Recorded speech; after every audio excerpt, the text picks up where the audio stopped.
my question is basically, what do we do after the revolution has taken place? Maybe, I don't know where I heard it, but the question like who cleans up after the revolution? So it's addressing like how do we maintain groups, and how do we also develop new forms of decision making in an environment that is not pre-structured. And I do this because and I do this in the position of a moderator rather than a workshop lecturer or docent, or I don't know, I hate all these words. I mean, if you want to have it afterwards, I can send it. So first of all, what is a group? I randomly Googled what is a group and found something that because I think there is tons and tons of definitions of what a group is, but I wanted to have something that we can refer to and think about if that's the case. So I have to move your faces from this part so I can see what's actually written there. So here a person from social psychology said that groups are based on interdependence. And this was true whether the groups were structured or loose. And one thing that I found interesting was that this definition, from a psychological sense, people realize they are in the same boat, and that makes them a group. I don't know if you agree on that. I have troubles with understanding people as always having to be conscious and like consciously understanding that they are part of a bigger something, and that this then would only make them part of a group.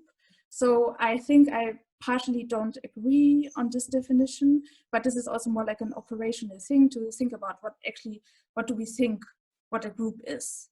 And I don't want to dive too much into that, but yeah, this is just like the starting point, obviously, because I think about togetherness and I have to think about how do we create this togetherness and what actually is a group. So I don't know, I think that yeah, this is something that might be different for every group, but as a starting point, this is just like a random definition.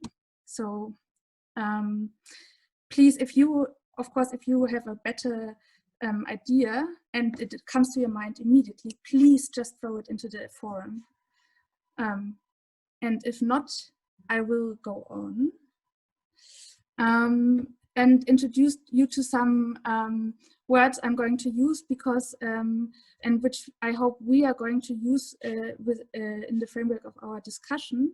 And I'm doing that because we often tend to use words and assume that everyone knows what they mean, but words are often have a long history and very specific meaning in specific disciplines and geographies. So I want to introduce 4 words and so that we can use them and have a shared understanding what they mean.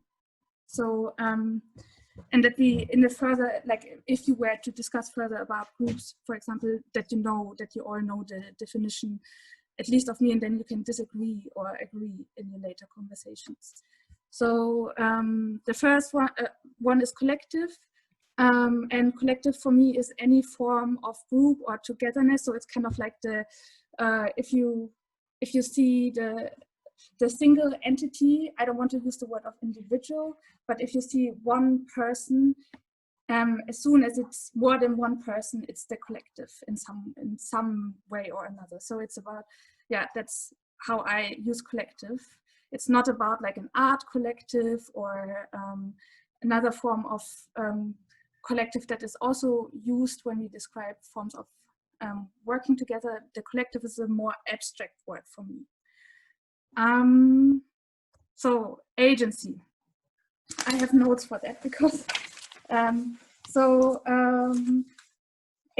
think with every people that I talk to, they agree that agency is somehow a word that only, if they were much older than me, came into their vocabulary rather later than earlier. So agency is a word that's been frequently used in the knowledge bubble that I'm part of.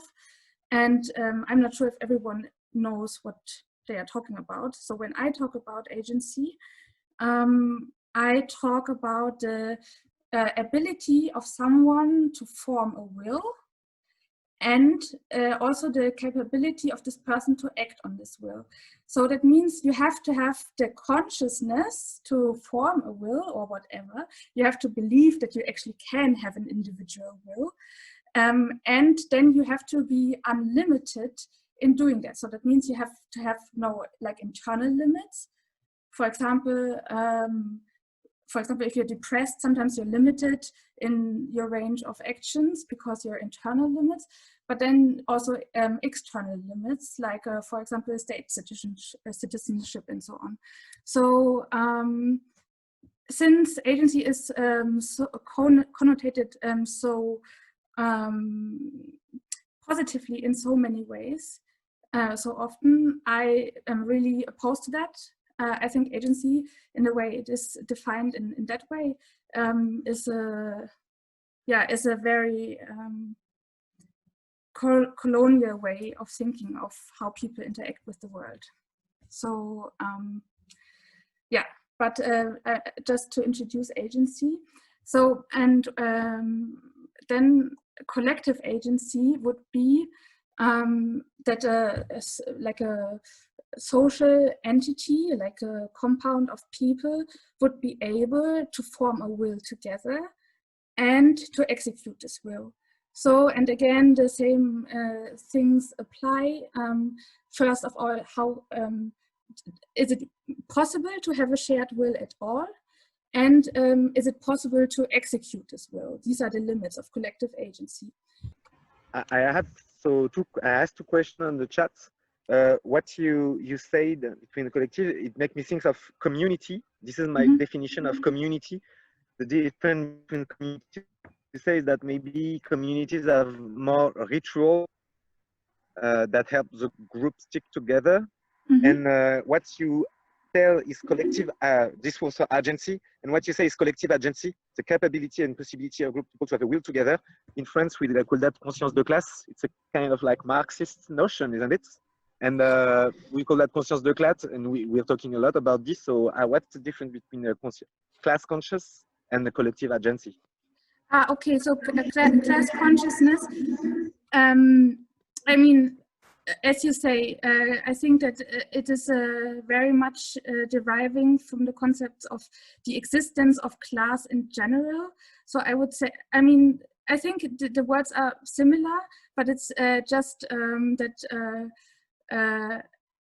class consciousness assumes that you already accept classes as existing social structure, I would say.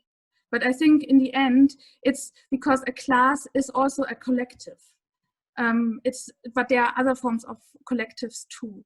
So, for example, families are collectives, friendships are collective, and you can't talk about the class consciousness of a friendship because it's too small of an entity, and the class is such a big concept in academic and activist domains. So I think that's the difference, for me at least. Does this sound reasonable? Okay, yep. Yeah, okay, good. So please, people, I'm not reading the chat, so you have to voice your voice. Okay. So the next thing is sovereignty. And sovereignty is so very much linked to agency in that sense, because sovereignty, you know this probably from like nation concepts. So nations that kind of talk about their own sovereignty, like they can rule themselves. And what's interesting for me is, like, in many definitions, there's like the governing body, and governance is another word that I'm not going to explain. I'm so sorry. I could go forever. Like, governance is so interesting too, but it's about like a social body or an entity that can rule itself, and this can be like a nation, for example, but it can also refer to their own body. So we like to talk, I mean, this is also positively connotated. If we see someone who acts sovereignly,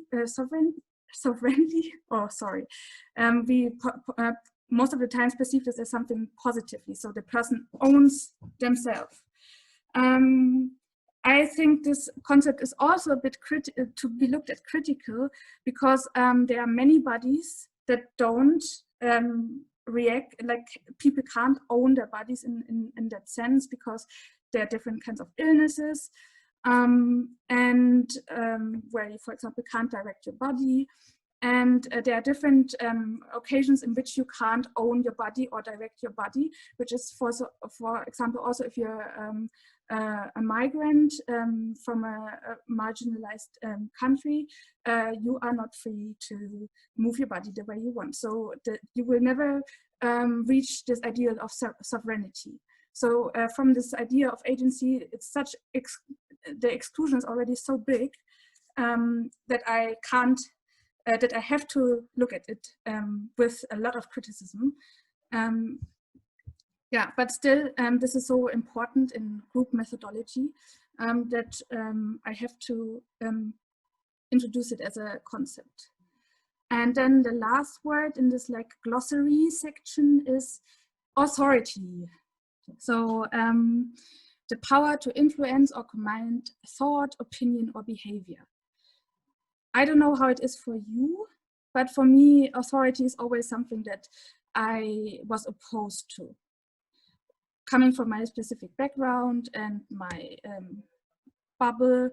And so my first collective, we were thinking of how to interact anti-hierarchical, and that killed us somehow, because authority, we always think it as a like structural authority, something that is implemented by a bigger structure and that people then fill out. But there's also another form of authority, which is that you grant to people who you acknowledge their bigger experience or their skill in doing something.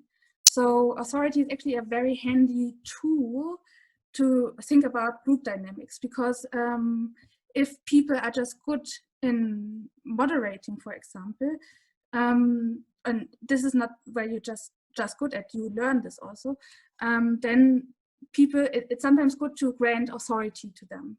And I will come back to this concept later, I hope, because I think authority is a very key concept in how to think about developing other forms of group methods.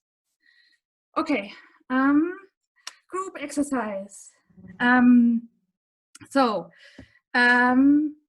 I will now divide you into groups, and I will ask you to be a part of an active group or the passive group. And as the active group, I ask you to, I will skip the slide. I will ask you to find a shared conviction or belief, then to formulate a vision of how to act on this premise better, derive from that a collective claim or suggestion, and then you have to put it down in words and sign it. So, and I will give you 10 minutes for that. So, so this is a kind of artistic action I'm doing with groups. And it is, the question is always, what do we do after the revolution has taken place? We have to develop collective visions. So this exercise is to find out how we can develop like a vision of the future, that we can derive rules for ourselves from. And I will now give you no tools in how to do this best, but want you to find out your own group dynamics in these two subgroups. It will maybe fail, maybe it's going to go good. It's really to find out how do you actually like collaborate in this like strange setting of the digital room, but also in this not knowing each other. It's a way of finding out who you are in the group, let's say. And I thought it was justified to also have an observing group, because we don't really look at each other in this thing, but we are just listening. And so I think observance is not so violent. And I hope that that from the observers will then tell you what they observed. But first they will also go to the same process. So they also have to find a manifesto for themselves before we even talk about feedback. So I have suggested the text of Andy Bunden. I stumbled across this text when I was researching group decision making, and I got it through arc.fail. This is like this platform where people and create, mostly of the cultural production sector, share texts in a guerrilla piratey way. People who are not on this platform and want to have access to different kinds of scans of academic books and so on, please let me know so I can send you invites.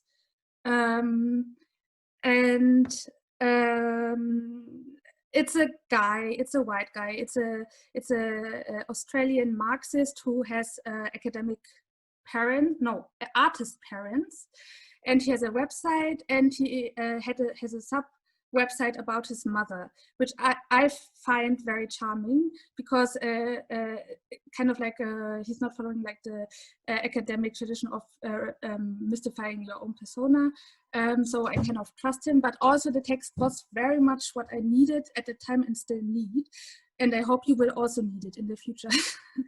So even though it's a male white person, I think it's useful. I mean, I hope in my life that I find more text of interesting people with from other geographies and whatever. But this is just the way it is.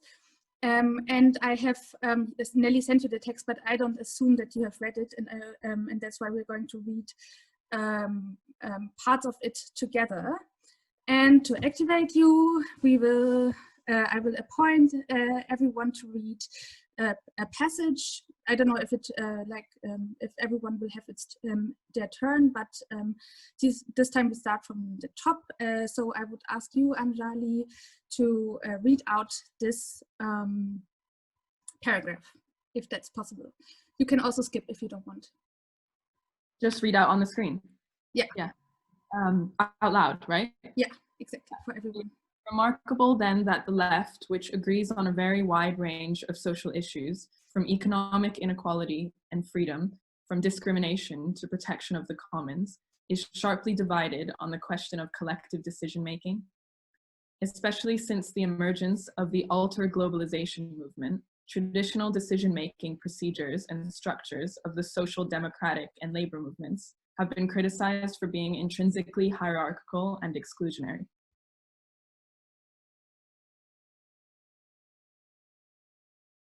You're on mute.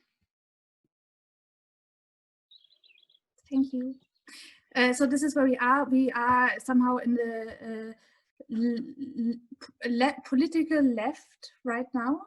And I think we might all be, I don't know, I don't want to make assumptions, but this is where we are. And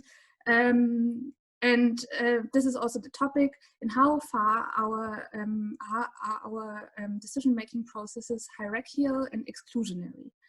And in our case study that we did to ourselves or with ourselves, we found out already that in the discussion, there were some limiting factors like access to technology, language, and so on. So yeah, we have made this experience already when trying to make a decision about a shared conviction and a claim to derive from. Okay, so I will just go on with this slide. So the next person would be to read out would be Antoine. Antoine, are you ready to read out, or you can also? I'm ready. Yeah. Collective decision-making is a profoundly ethical problem, governed by deep-seated conviction and intuition which persist over centuries and escape all the efforts of social engineering and political persuasion to orchestrate. At the same time, all our intuitions about how collectively binding decisions have to be made are confounded by the complexity entailed by living in communities of tens and hundreds of millions of people spread over a large portion of the globe. We need a method. Yeah, so this brings up, thank you very much for reading. So this brings up that a bit the problem of scale. Please also, if you read this, if you have thoughts towards any of the things, please unmute your microphone and just say something, because yeah, I still think it's a if you have it's a place of sharing knowledge, and you should be feel entitled to share your knowledge or thoughts about these things. Okay, and if you don't say anything, I will say something about the paragraph, okay? I think it's super interesting to study anthropology and how the fact that we have a lot of problem with hierarchy comes from a single culture that has become like homogeneous over the world through conquest. But like there were plenty of non-hierarchical ways of living together that were like, that have been killed by like the West, let's say. Mm-hmm. Yes, I think this is where it is hinting towards also. And it's unavoidable to think about colonialization in this regard. I think it will become more clear later also. So I will go on with the next slide. Kira, I've learned to say your name, and I would like you to read the next paragraph. Sure. Beginning with a germ cell allows us to gain a firm grasp of the essential contradictions of collective decision-making in an immediate and visceral way, without calling in advance on any theory of sociology or political science. What is at play when you are in a room together with a group of people trying to come to a collective decision can be understood without reference to any such theory. Under these conditions, the mode of collective decision-making is determined by ethical considerations, being free of all the complexities of interacting with people who are not present or in communicating with large numbers of individuals. Thank you very much. Does anyone want to say something about this already? A simple insight that came up, which is like kind of related to the past few slides, which I feel is maybe I can share meanwhile to buy time. If that's okay. Yeah, that's okay. Okay, nobody's saying something. I will say something. So this is because this is part of a bigger text, and I took out paragraphs. This is now hinting to what we're going to look at. So he's looking at a germ cell, so like of people in a room, to derive from that different decision-making processes. So and that relieves the thinking about decision-making from responsibilities towards people who are not in the room, or like to thinking about a much bigger scale. So we're going to talk about small groups in one room now, to think about decision-making. So to paraphrase it. And I didn't know the word visceral. I only learned it 2020. So also if you have like vocab questions, please voice them. Visceral is like something that has to do with the body, I think. Like I still I'm not 100% sure, but it's kind of like an embodied thing. Please correct me if I'm wrong. Okay, I was put on the next slide, which I'm going to read out. The four paradigms of collective decision-making are distinguished by the ethical principles they realize. So what this means is, in the next slides, we're going to look at collective decision-making processes and look at their underlying premises. And maybe that doesn't make sense right now, but you will see when we look at these four situations that you will make connections to situations that you have already made. And I will also share anecdotes if necessary. and majority. This is a long paragraph, so we will split it. For the two first paragraphs, I would ask LV to read them out. Elvi, are you with us? No, she's probably also not in the room right now. Then for Temme, would you? No, I'm here actually. Ah, okay. I can do it. So the first two paragraphs you said? Yeah. Right? Yeah. Okay. Majority. The participants take each other as mutually independent and morally equal individuals with an equal stake in what they do together. In the event that consensus cannot be found, a decision is taken by majority vote. Where difficulties arise in finding a consensus, such measures as going into a committee, referring a resolution to a subcommittee, or tabling motions are reused to avoid a division. Sorry, So now I'm done, right? Yeah, you're done, and sorry, there was a space missing. Also, sorry for the font. I think it's very difficult to read out in that way. Majority means that people, say, or maybe we just read it out and then we talk about it later. Because I think if I paraphrase everything, we will not get far. I would ask then for Temme, I know English is not your first language, but could you, it's not mine either, so, so please. Yeah, it's okay. Just well, three ethical premises underlie majoritarianism. Maybe every individual is equal, irrespective of differences in knowledge, experience, commitment, or stake in the decision. 2.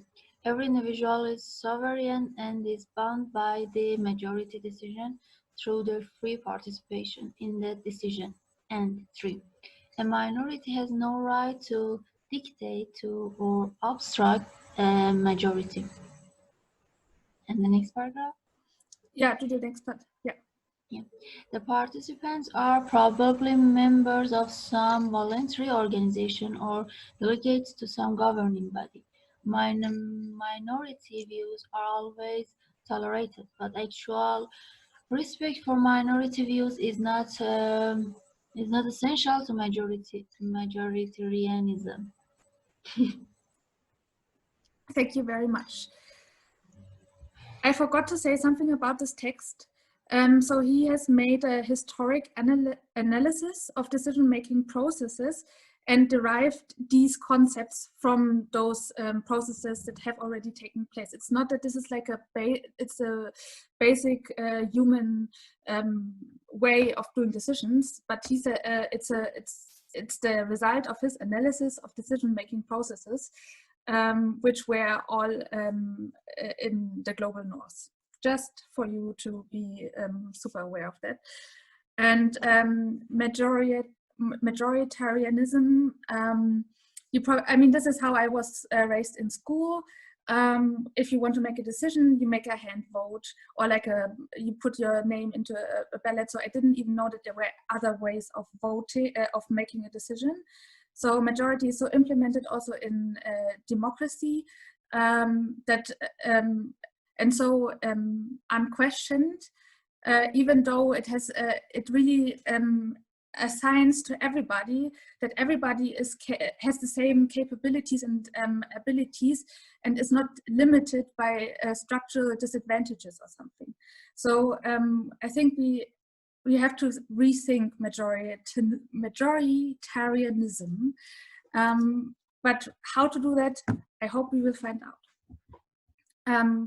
Do you also have any remarks, rest of the group?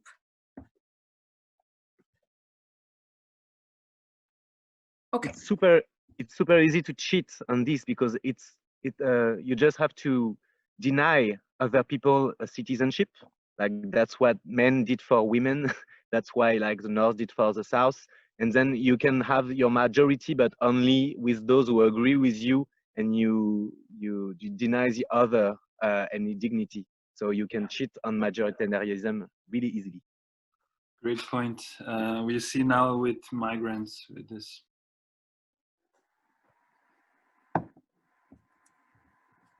Thank you.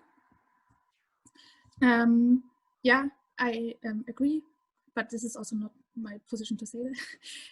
I will just go on with the next slide.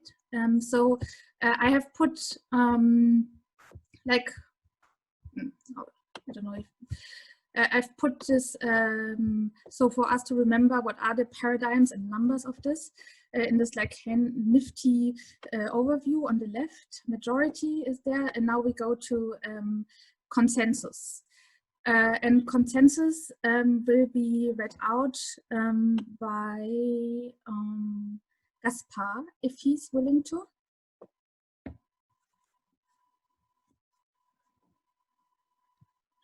Yes, should I read the whole thing? Yeah? Yeah. Okay.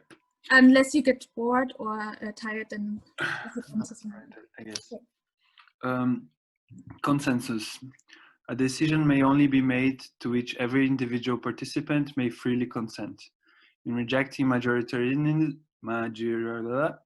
consensus treasures minority views, but is intolerant of stubborn persistence, indifference.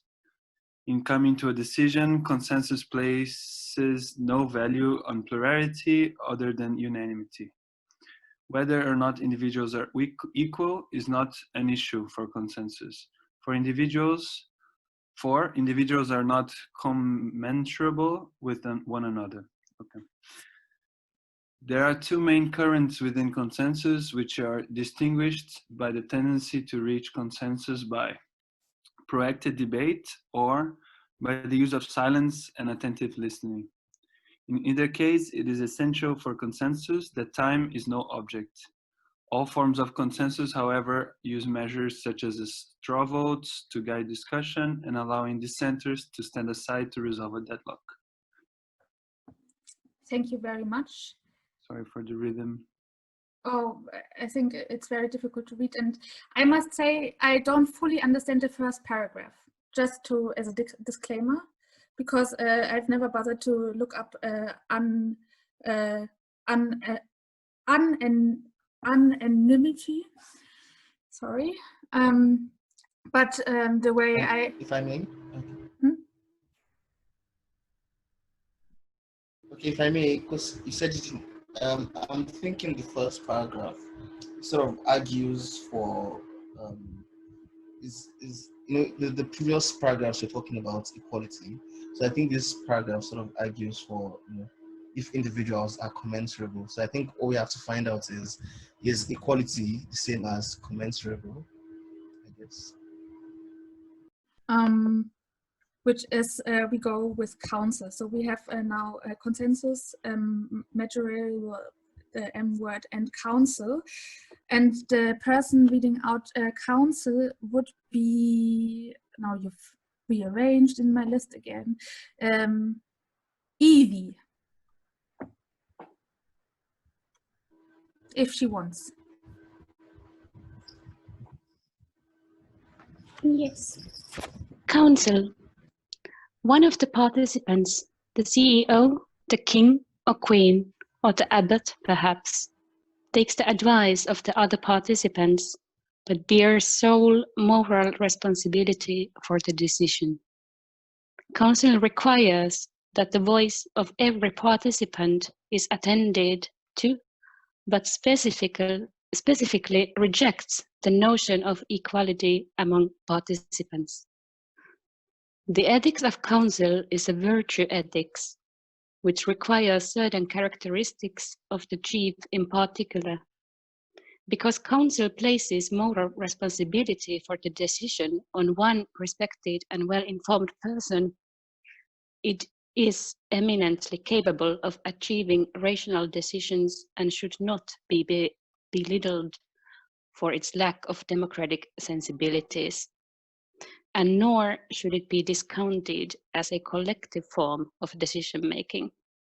A king or queen is only as wise as his counsel. Or her.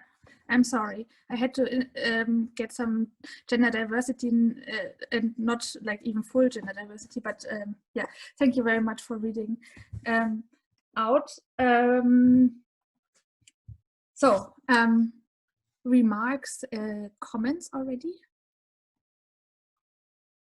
I think the last sentence is the most important.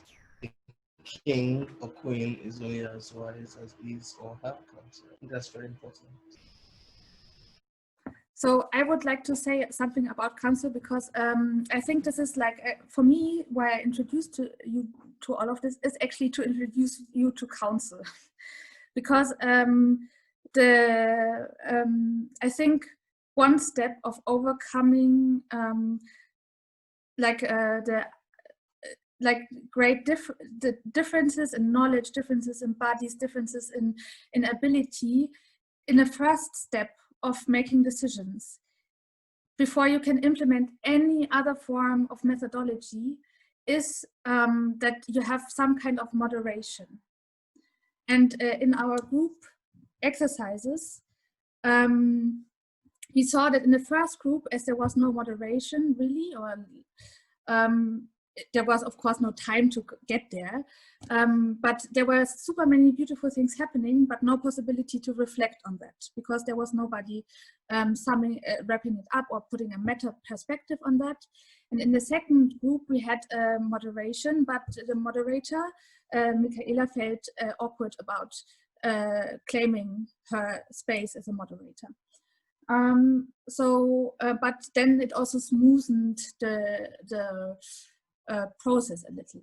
So I would say in an informal situation, it is super important that a person who has made the experience and received the feedback that they are good moderators claims the authority to moderate the group process in order to facilitate others to find a shared mode that they would rather operate in.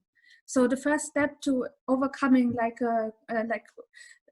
group dynamics, like the loudest speaks and whatsoever, is actually when the loudest, if that's the person, takes the responsibility of being this moderator, which is like the counselor in this case, as it calls, but this can only be a temporary solution until the group has understood what they want. But in this duration between not knowing who we are and trying to become who we are and understanding who we are, really understanding who we are, there must be some kind of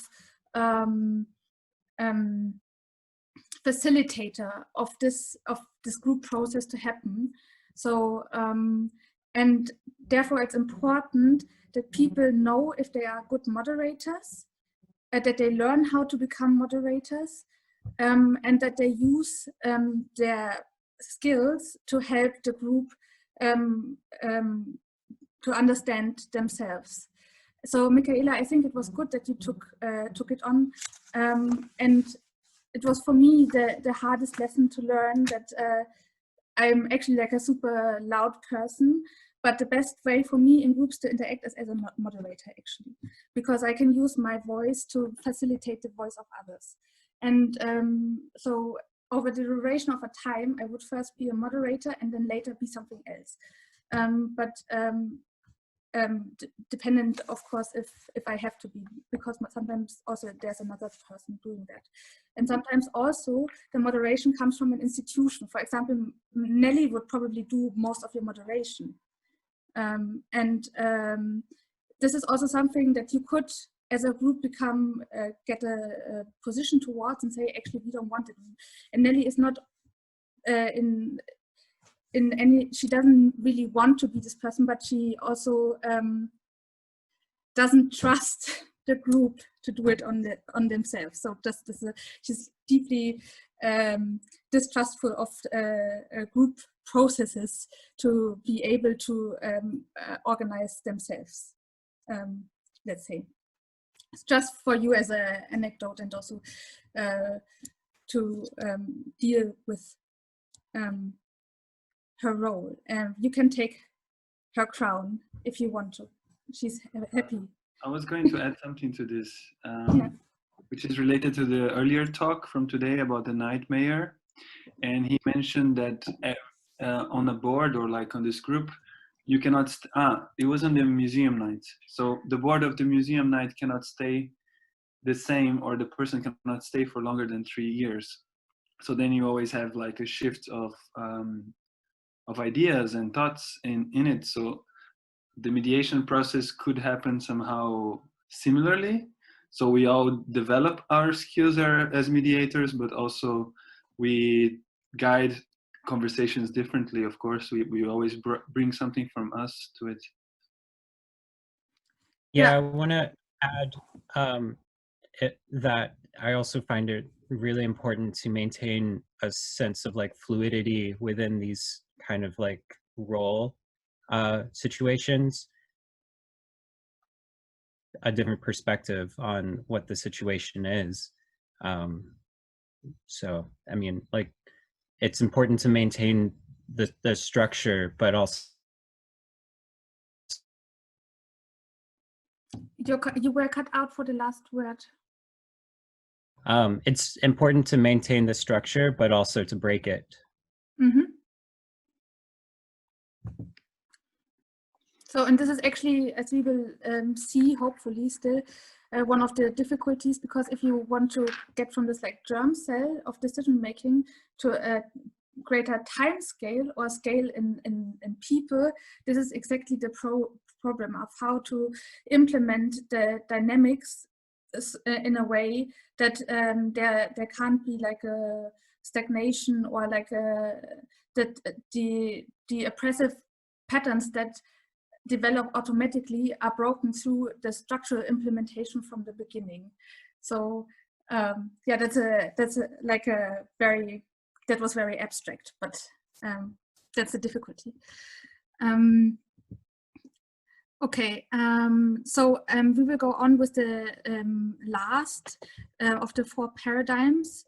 It's sortition, and it's if you can't make a reasonable decision or anything, you just throw a coin or anything. So just you have to mention it because it's then another form of decision making, which is also one of the 4 paradigms. So and you would then assume that you can't make a rational decision in this case, or you don't have time. So actually the aim of our collective decision making is to achieve consensus, but this is of course limited by various means and reasons and so on. Sorry, I'm losing a bit of my concentration, but because it's already almost 2.5 hours. So I still try to make this a whole, even though we won't be able to see the end of the presentation or the process. But I already forecasted that, so I was going to ask you in the end if you would like to continue this, because in the end, I have like the actual methodologies. Nelly announced me as that I will give you tools and so on. That was also the plan, but the thing is that of course the tools are something that is a kind of education that we have to give to each other, like we have to peer learn together, and I can't just like equip you with tools, because first we have to I have to understand who am I in relation to you, you have to understand who you are in relation to each other, and only then you can we can only do this. So but yeah, I will ask you in the end if you want to continue this conversation. I would like to give an outlook, let's say, of what would follow. So then Andy says that, okay, on the one hand we have decision making with the 4 paradigms and the different premises that underlie these paradigms. Oh, this is like a bit of like double but that has effects on the subjectivities and what you think of what a human is, and it's yeah. And then he says that, but there are other forms of coming together and working together without actually making decisions. And without making decisions, you're basically just collaborating. So collaboration is a form of avoiding the process of making decisions together, like really find a decision in, that has the aim of consensus, but to let parallel disagreeing opinions exist next to each other. So here's 3 paradigms of collaboration. That would be negotiation, solidarity, and command. And there's so much to say about this, but I'm just going to introduce you quickly. And then he's talking about scaling up these processes and the difficulty of those informal situations that I have already pointed to. So we wouldn't have to spend so much on that. And then I would have sent you into another session of spontaneous manifestos, but this time with a moderator. And the moderator would really have a tough job because the person would have to make everyone heard, not break in their own opinion, like follow through with the rules that this person sets on their own, has to listen in what the compromise between different voices would be, and so on. Basically we would talk about what a good moderator is, to assess also our own skills and to be able to tell someone else that they are a good moderator. And this would be like spontaneous manifestos too. And then we would see how the manifestos maybe would differ from the first round.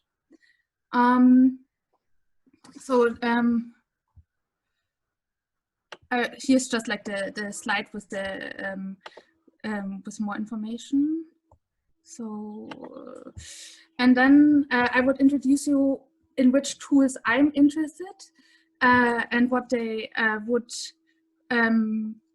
what I'm looking for and why it's so hard to find them, and where categories of these decision-making methods.